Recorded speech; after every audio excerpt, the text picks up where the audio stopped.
Buying land can be a great investment.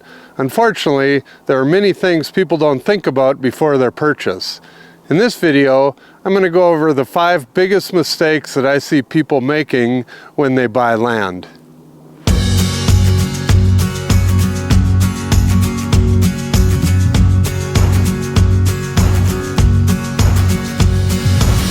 So if you're buying land, whether it's an investment property or just a place to build your dream house, there are things you need to keep in mind. And the first thing that also relates to regular old real estate is location. You've all heard the line, location, location, location. Well, it matters in land purchases as well. When looking at land, there are a few things you need to take into consideration and think about, especially if you're looking at property in a subdivision that hasn't been built up yet. So take a look at this plat map, and you'll see there's a horseshoe-shaped road coming in. When you first take a glance at it, you'll think, oh, I want the corner lot that's the biggest piece of property and it's near a little common area. But what you may not think about while you're standing out there looking at it is when the subdivision is built up and you got cars coming in from both sides, the headlights are going to be going right in your front window from either way a car comes into that subdivision. The other thing to keep in mind when you're looking at new subdivisions is, what are they going to build behind your lot? You may think, oh, this is a great lot and it's got great views, but you need to do the research on what's going to happen behind you. Because right now, there may be nothing, but in the future, you could be backed up to a commercial area or another subdivision, and you may end up looking right into the back of someone else's window, whereas right now, it looks like you got a great view out of the front and of the back. In the future, it may not be the case. The other big thing people don't think about is the size of the lot. You know, when we first moved up here, I was like everyone else and I wanted a big piece of property, and so we bought a 5-acre piece of property, and it was awesome until I started spending all summer mowing everything just to keep it looking good. I mean, you can let things go natural, and I did try that as well, but then the thing you have to be concerned about is if the grass gets real tall at the end of summer, it's going to dry up like it always does, and then you've got a fire hazard. So the maintenance of a big piece of property is a huge consideration to make. I know everybody wants a big piece of land, but if you're not going to use a lot of it, do you really need that big of a piece of property that you're going to end up spending all summer maintaining? The second mistake I see people making, especially in subdivisions, is they don't check the covenants closely enough. Just about every subdivision is going to have rules and regulations, and you need to look at those closely before buying a piece of property, because they may not allow you to build a shop. Some subdivisions have rules about the size of the house that has to go in, and the look of the house, and the siding on the house, and the type of roof. I mean, I've seen 200-page documents of covenants for different subdivisions, and you can argue that's good or bad, but the point I'm trying to make here is you need to know the rules before you buy the piece of property and then realize you can't build a shop, or you know, the house you've dreamed of building doesn't fit into the guidelines that they've already set up. If you're looking at properties off-grid or way out that aren't really in a subdivision, you should always check the property owners that border your property and see if they can be split, or you know, what if they put a subdivision back there? You know, right now it may seem like a huge open piece of ground, but that may not last. So the key is to do your homework on the surrounding properties as well as your own before you buy. The next 2 mistakes I see are mainly with off-the-grid type of properties. The big one is the type of land. When I say type of land, I'm talking about the actual soil type, and whether it's rocky or kind of farmland.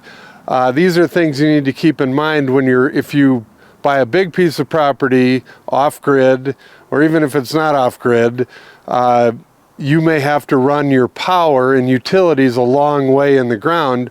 Well, the price of that could go up immensely if it's really rocky. I've seen a lot of properties around here that it's total rocks and they have to actually blast to get through some of it in order to run the power or to put in a septic. So it's just things to keep in mind, and the price, you may be getting a good deal on the land, but there may be a reason for that, because you're going to have to spend a ton of money to actually develop that particular piece of property because of all the rock. Another thing to check into on those types of property is make sure you check the well depths in the area. You can get on different sites and they'll have the well logs and the records of the different properties in that area. So you can kind of get a ballpark of how deep the wells are at your neighbors' places or places in the area. And that's not going to be a guarantee that that's going to be the depth of your well, but at least it'll hopefully give you a ballpark figure, and you'll know that it could be 300 feet or it could be 1,000 feet, just depending on the different well depths in the area. But another thing that can really add a ton of money to the cost of developing a lot is going to be how deep you have to drill a well. The other mistake I see a lot on off-grid properties or properties that are way out is winter access. A lot of times people will be searching for properties when they're out in the summer vacationing, looking around, and they dream of living off the grid and living way out of town, and they see these gorgeous properties, but they don't think about what it's going to be like in January.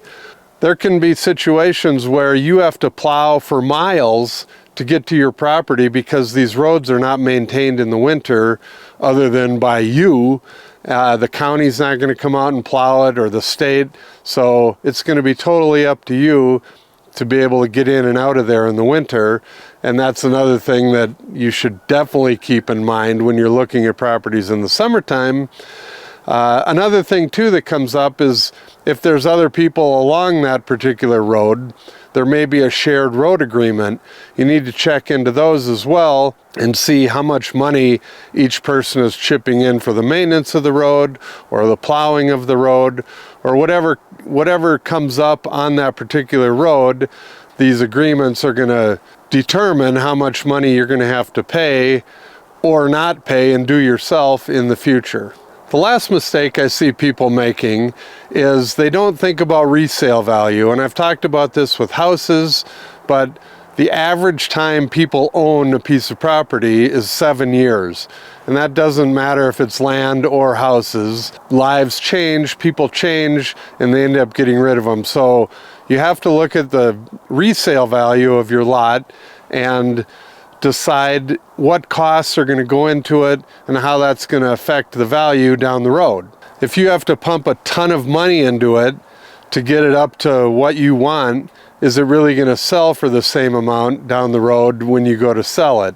That's the thing you should always keep in mind when you're planning on developing your piece of property.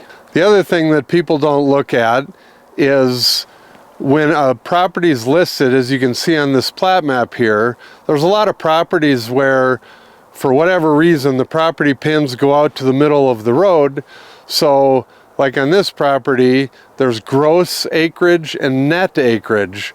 Well, the gross acreage includes out to the middle of the road, but the road is obviously an easement, so do you really own it? Well, technically it's part of your property, but because it's an easement and this particular one is a county road, it's not like you can go out there and do anything in the middle of the road on quote your property. It's a county road easement, but it shows up in your gross acreage.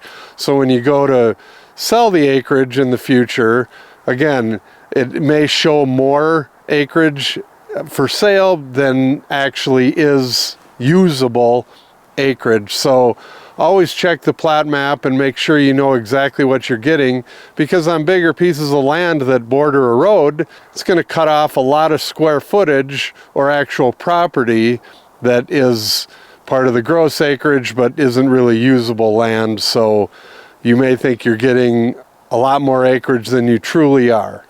So if you're out looking for property, keep all these things in mind. Don't make these mistakes, and your land can be developed where in the future you'll make some money on it. Thank you for watching our video. Please call, text, or email for more information, and don't forget to watch our other videos about Montana.